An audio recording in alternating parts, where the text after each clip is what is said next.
Hey Saline, I'm John Alex Pearsall here in the studio with Katie Crysler. We're here to present you with a Special Olympics feature, a cool 4th grade and high school electronics project, and DECA national information. All this and more on another awesome edition of SHS Today. Hello, my name is the Salinian. I'm your new yearbook. I'll see you on Monday.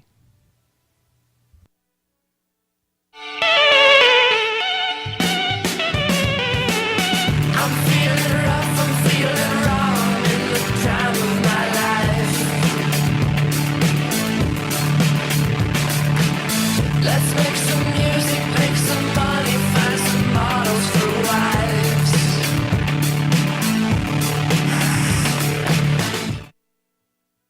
The men's rowing team placed third in team points at the state championship, edging out Pioneer High School.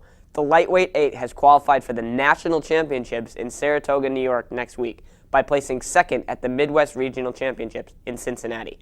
They also recently won the Michigan State Championships. Man, they're on a row. Congratulations. The SHS Symphonic Gold and Blue bands have their final concerts next week in the High School Performing Arts Center. The bands will be playing separately and will even be joining together for a special song. Also, the seniors will be receiving awards and be recognized on an outstanding senior year as part of their collage concert. These are definitely performances you don't want to miss. On May 4th, people from all over Lower Michigan came to Hornet Stadium for the Special Olympics. To find out more about this, Maddie Johnson and myself went out to see what all the fun was about. Hey Saline, I'm Maddie Johnson here at Hornet Stadium for the 2010 Special Olympics. We're here with a whole bunch of kids from Washtenaw County who are competing in the Olympics today. The Special Olympics started with the national anthem sung by Amy Akery, and then the festivities kicked off full force. We asked Maria Hall-Burkhart why she likes the Special Olympics. Just being around people that are like me and being able to meet all the different aides that helped out there and just being outside. It's been a challenge, but I've done it for 5 years, so it gets easier as the years progress. Patrick Roran then told us what places he got at the Special Olympics. I came in the long jump. I came in first place. And then 100 dash, I came in 4th place, and the relay, it was me, Zach Falkamp, Bill, and Robert. We all came in 1st place. The Special Olympics is filled with many opportunities and is a day full of joy with lots of activities. It surely will leave you with a smile on your face. Well, that's all from Hornet Stadium here at the 2010 Special Olympics. Back to you guys in the studio. Good job to all the competitors and the many volunteers who made this special event possible. It's just another example of the Saline community coming together to provide amazing opportunities for us here at the school. 17 students qualified and attended the International Career Development Conference in Louisville at the end of April. This year, the team far exceeded the average number of qualifiers over the last 10 years. Sean Cope and Andrew Hanna placed in the top 20 of all the high school marketing students in the world.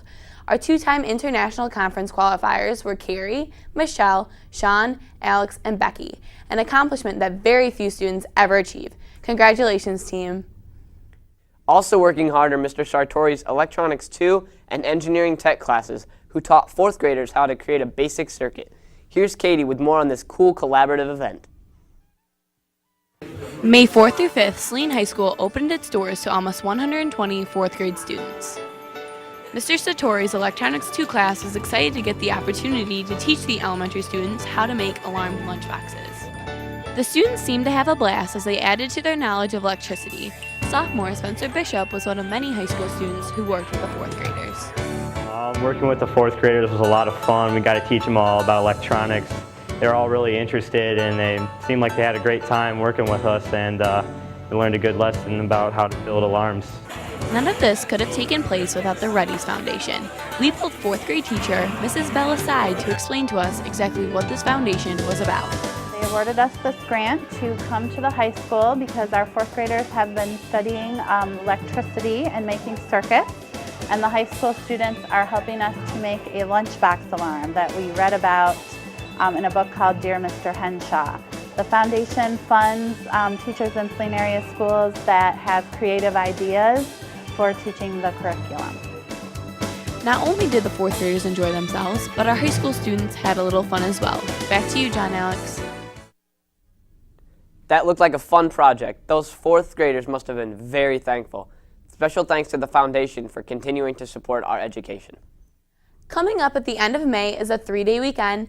There will be no school on May 31st.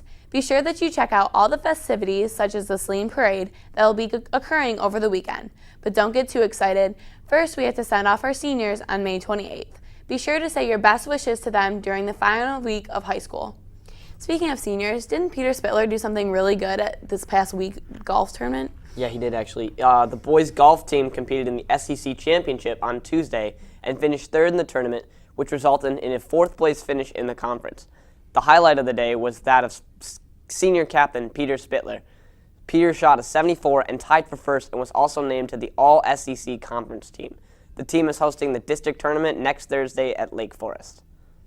Well, that is all for today's show. Tune in next week for a senior special.